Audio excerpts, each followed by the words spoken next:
Hello, I'm Kyle Dyer, and welcome to Colorado Inside Out on this Friday, the 27th of December. It is our last show of the year, so let me offer a big welcome to this week's Insider panel. We have Patty Calhoun, founder and editor of Westward, Krista Kafer, columnist with the Denver Post, along with Eric Sonderman, columnist with Colorado Politics and the Colorado Springs and Denver Gazettes, and Alton Dillard, political analyst and media and public affairs consultant with the Dillard Group and former election spokesperson for the city and county of Denver. You all look fabulous, very festive. All right. Right at the top of the show, I want to mention that this time last year, the things we were talking about, the predictions we were making, the big stories that we thought we would see in this year. Eric, you mentioned, of course, the election, but we're talking about how Lauren Boebert, her chances would be in CD4 because Ken Buck had just announced he was going to retire. That's before he left. Patty, you were talking about how transgender rights were going to be a big issue this year, and that is the case. And then Krista was talking about a sea change she saw coming and that people were going to go back to normal, wanted to go back to normal, whatever normal is, right? Let's start with you, Patty.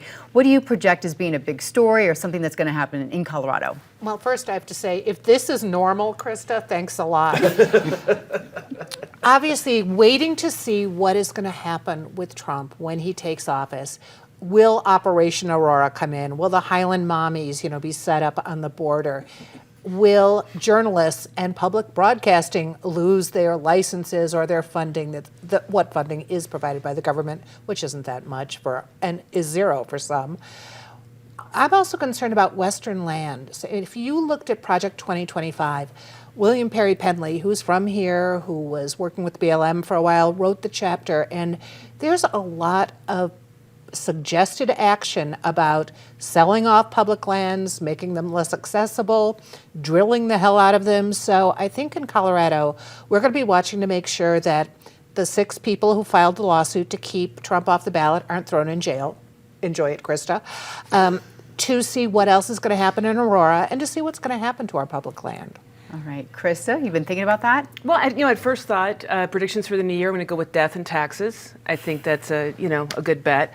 Last night I got another threat letter saying we're coming for you. This is from Trumpsters. Obviously, my involvement in that lawsuit has left a lingering bad taste in some people. And I think Patty's right. There could be journalists and others that are targeted. Maybe not. I don't know.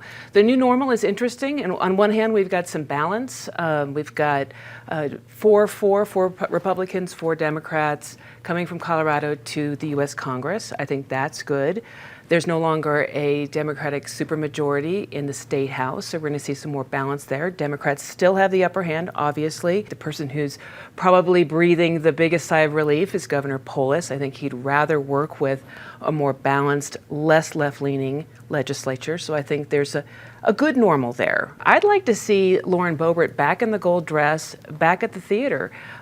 We shall see next year. You'll have to bring that up again. Okay. All right. Eric. I think the budget, whether it's at the state level or at local levels, Denver and other municipalities around the state, is going to be a big issue. And there are 2 reasons for that. One is economic growth has slowed down distinctly in Colorado, and maybe lawmakers and others ought to keep that in mind in evaluating some proposals coming before them. Secondly, all the COVID relief money has finally gone away 4 or 5 years later. And too many entities, the state included, built it into their base. And now they're going to cry poverty when that money predictably went away. A couple other ones. I think the Broncos, it's going to cost me a steak dinner bet. But yes, the Broncos will make the playoffs and play a playoff game in January. They'll go to Buffalo and get blown out. And that will be the end of that fairly quickly. And if the last month or so is any prologue, it's going to be a great ski season in Colorado because there is a bunch of snow up there, and let's hope it keeps snowing. Let's hope. All right. Alton. Well, if anyone ever follows my Facebook, I'm a bit of a foodie, so I'm concerned about the restaurant scene going into 2025 for a variety of reasons. The number one is the ones who are citing the need to either close or move out of Denver due to the high minimum wage. And I was always a backhouse guy. I was always the dishwasher. I was always, doing short order. And so I understand that is hard work and restaurants have tight margins, but the I also remember my first job, the minimum wage was $2.65. And so we always talk about on the show various affordability issues. So that's one thing I'm going to be watching. And then the other thing I'm thinking about is 2025 is going to be the year of the cone. I was thinking that I'm going to open up a restaurant on Colfax that's going to do both ice cream and have bourbon tasting and call it Cone and Barrel in honor of Denver. Because you're not going to be able to get down Colfax, you cannot get through Green Valley Ranch, you can't get up and down Quebec. So 2025, year of the cone. Oh, that's a good one. All right. Okay. Speaking of minimum wage, it's only going up more in the new year. Let's talk about some of the new laws that are going to be taking effect come January the 1st. Krista, I'll start with you. Well, first I got to say, I think the cone and barrel option is great. It's an excuse for day drinking, and I'm into it. But as far as the new laws, the one I find the most perplexing is the cell phone one. And here's why. I just read an article that said that Denver police are not doing as many moving violations. They're not pulling over drivers for things like changing lanes improperly or having a headlight out or whatever. They've backed off on that. And for those of us who are terrible drivers, that's a good thing. The reason that they did that, though, is I think there was a concern that certain individuals and communities were being targeted for low-level violations in order as kind of an excuse to pull people over. So I understand why they put that into effect. But then the legislature comes along and says, we're not going to allow people to drive and have a cell phone. You can have it on your mantle. You can have earplugs, but you can't have it like this. And as somebody who drives a stick shift and can probably eat a hamburger, an ice cream cone, use my cell phone and drive, it's definitely doable to drive carefully, being facetious, with your cell phone. Are they going to start pulling people over for these small level things when they've made a commitment not to do that? And is it going to be used as sort of pretext to pull over certain drivers that may be of communities that could be marginalized? And so I'm curious as to how that's going to come effect, given that there's some tension between what's being done and what the law says. Mm-hmm. Eric. I'm going to have a different take on the hands-free driving law. Yes, maybe it smacks of a little bit of nannyism or big brotherism, but I'm okay with it. There is so much distracted driving going on out there. A few years ago, when the notion of driverless cars was all the rage, it's been slower to happen than I think some people predicted, though it is still coming. And at first I was sort of shocked by the whole notion because I'm one of those people who actually likes driving. And then I looked around me on the road and I realized, yeah, I'm driving, but most people aren't driving. Most people are texting.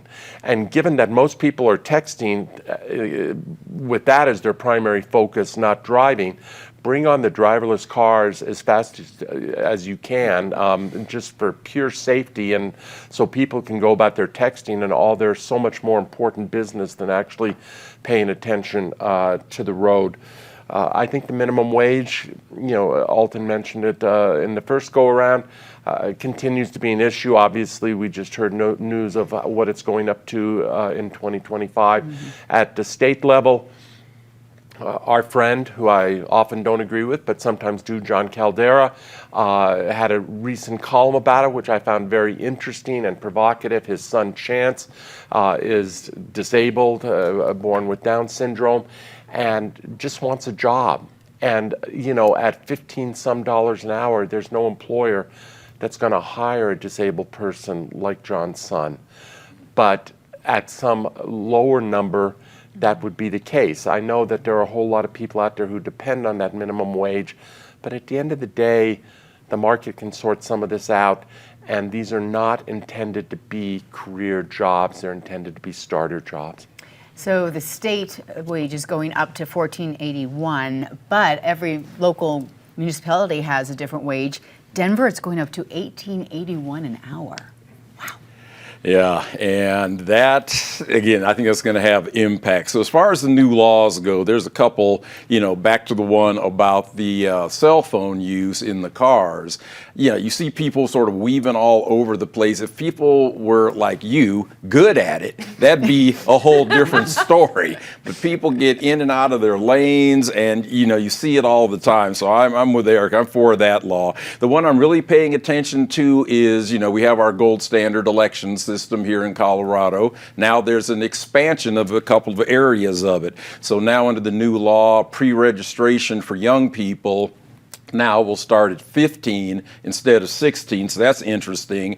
And then we have currently a 22-day state residency to be able to register to vote.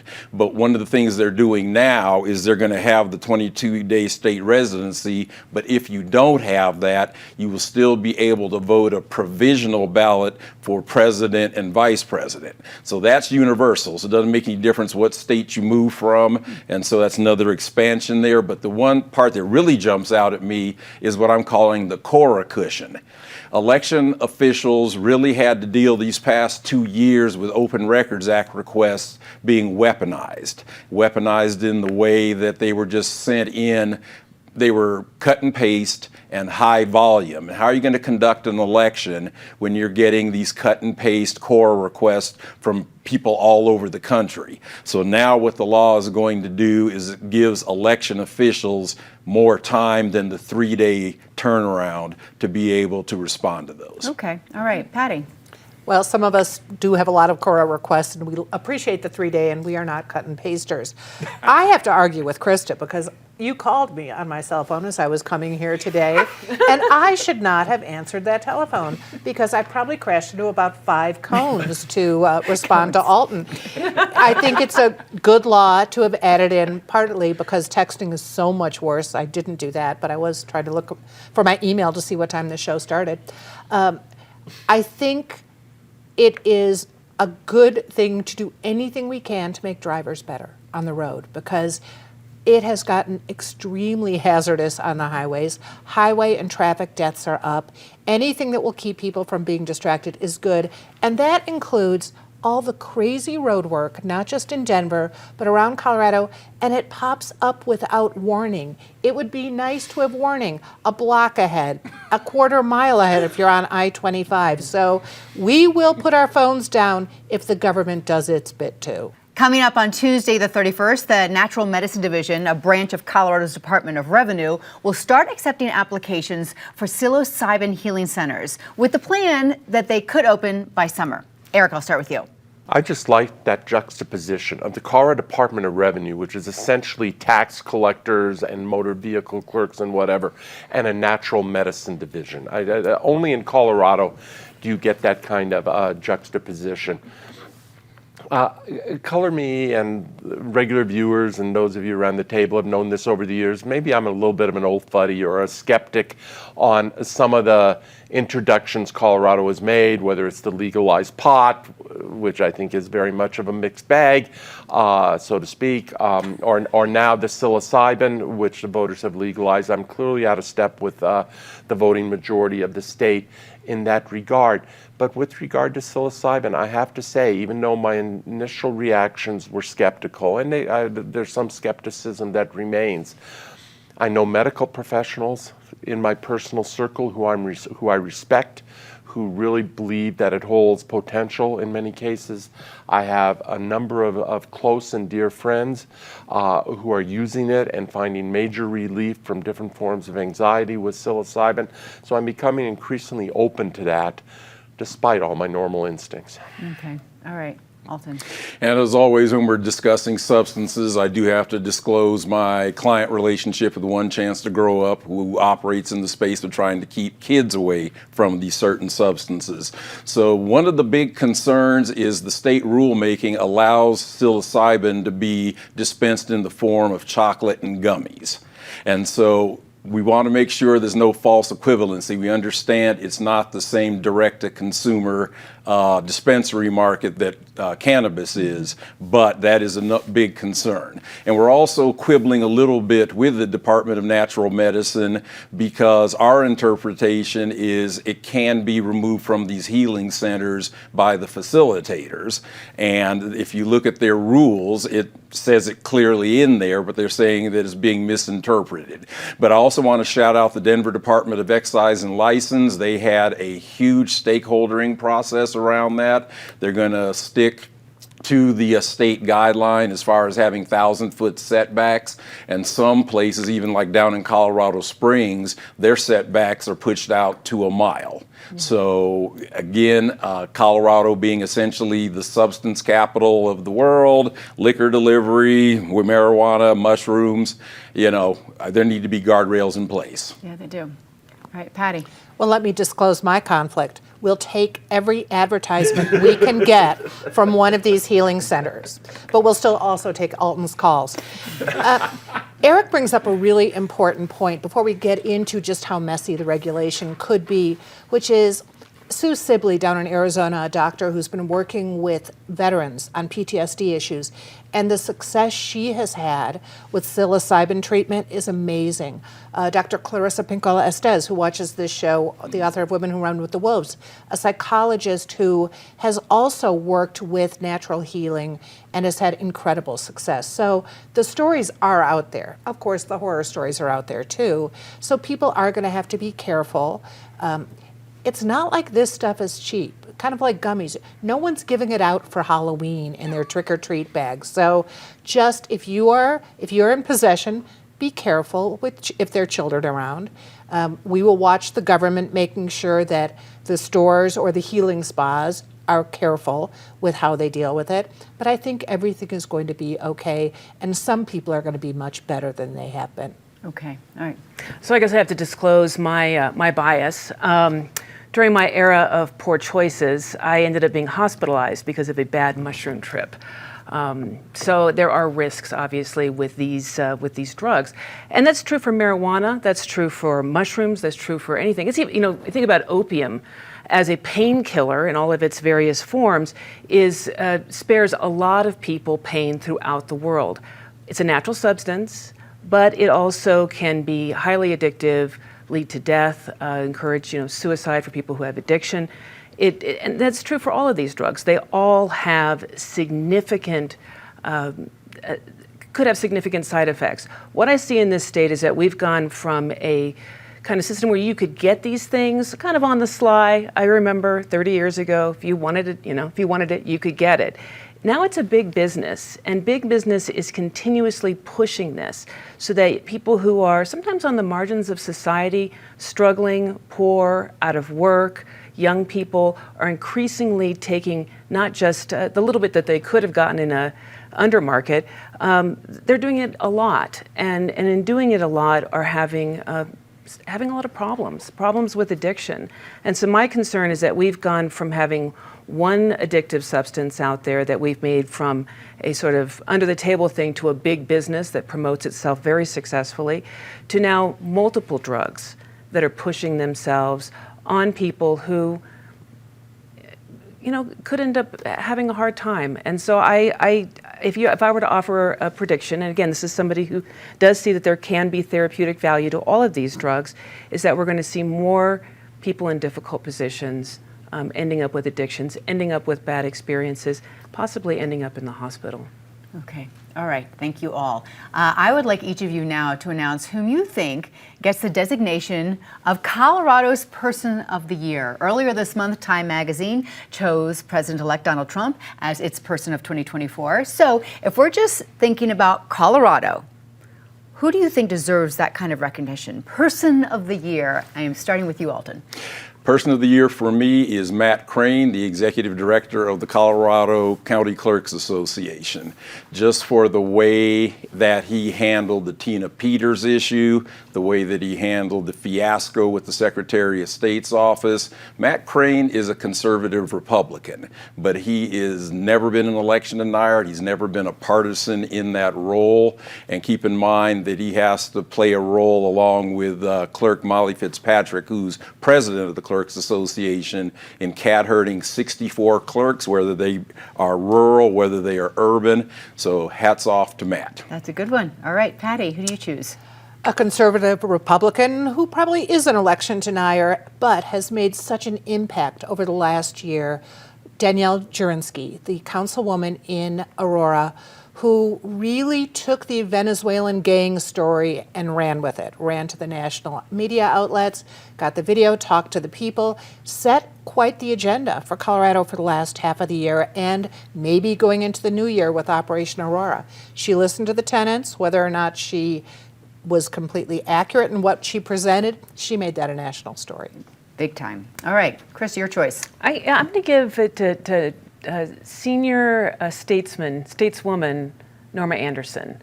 A long time served in both houses of our General Assembly and then became the lead litigant in the 14th Amendment case of which I was involved. She's 92. She is still as smart, stately, and courageous as she's ever been. Okay, all right. And Eric? Well, Krista and I did not coordinate. I was going to go in the same direction, and particularly for Norma Anderson as more of a Lifetime Achievement Award as well. But since Krista did that, let me keep it a little lighter. Time magazine also, in addition to naming Donald Trump as Person of the Year, named Caitlin Clark as Athlete of the Year. And in that same spirit of promoting women's sports, I'll give mine to the trio of Coloradans who were so dominant in leading the U.S. women's national soccer team to the gold medal in Paris. Three Coloradans, Lindsey Horan, Mallory Swanson, Sophia Smith, and hooray for them. Absolutely hooray. You know, on a sports kind of note too, how about Miss Peggy? Colorodo's Person of the Year, right? She had a big year, that's for sure. 100. Those Buffs. Yeah, go Buffs. All right, let's talk about some of the highs and lows from this week or this year. Let's start with the lows. Patty, what is something that you would be saying good riddance to? I hope in 2025 we can say good riddance to Dave Williams, because we've certainly talked about him and what he's done to the Colorado Republican Party enough this year. All right. I think that's genius, and I'm going to ride with it. It's time to get rid of him and his subordinates as well, and to promote people that can really take the party to the next step, which is people who are focused on policy, on making a difference. We've seen some things in the state where the state has fallen in terms of productivity, in terms of GDP, in terms of people moving here, and I think that Republicans can offer a really great alternative, and the only way they're going to be able to do that is if they jettison him and bring in some really smart, really focused people to do the job. All right, Eric, what are you saying so long to? Well, I think Patty and Krista goes without saying vis-a-vis Dave Williams, but I'm going to go to the other side of the aisle and maybe play against type a little bit here.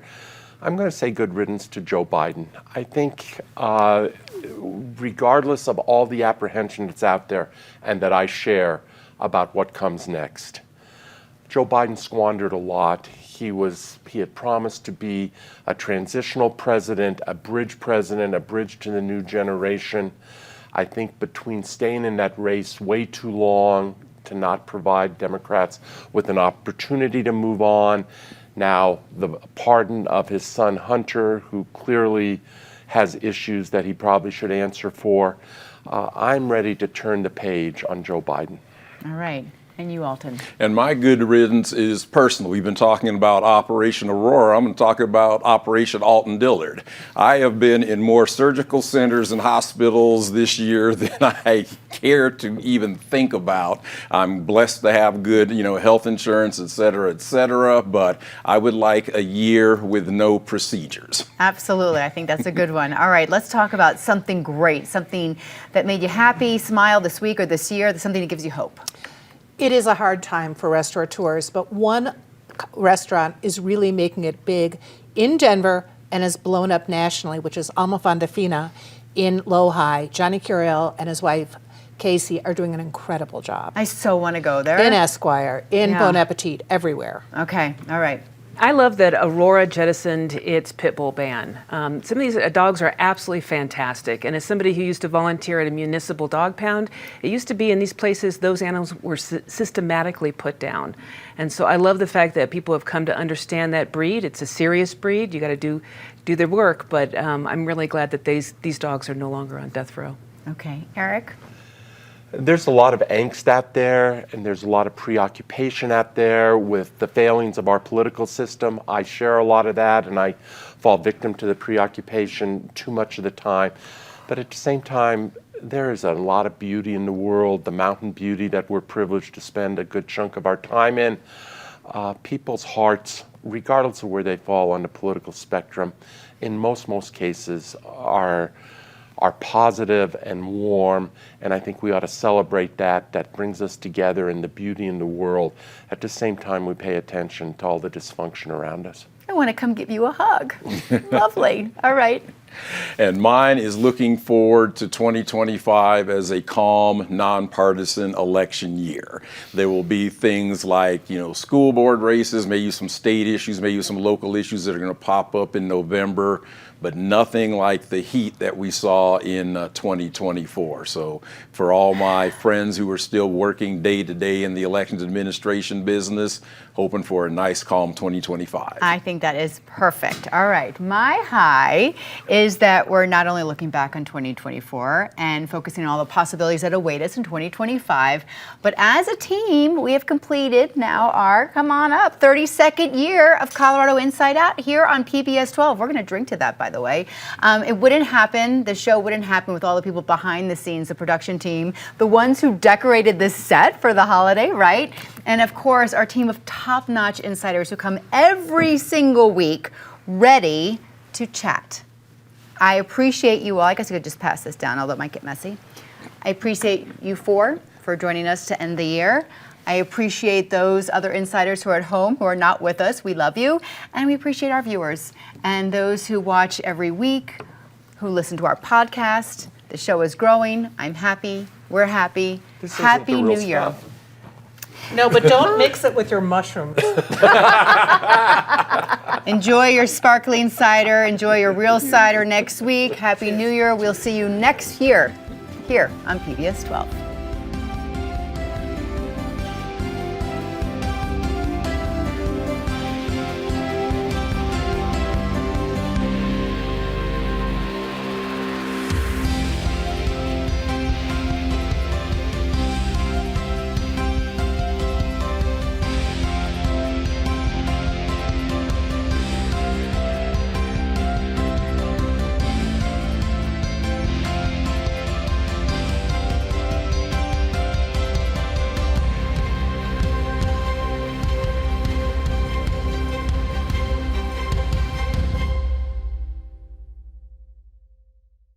PBS 12 believes in the power of original, local programming. Help us bring more shows, like the one you just watched, by donating at pbs12.org/program support today.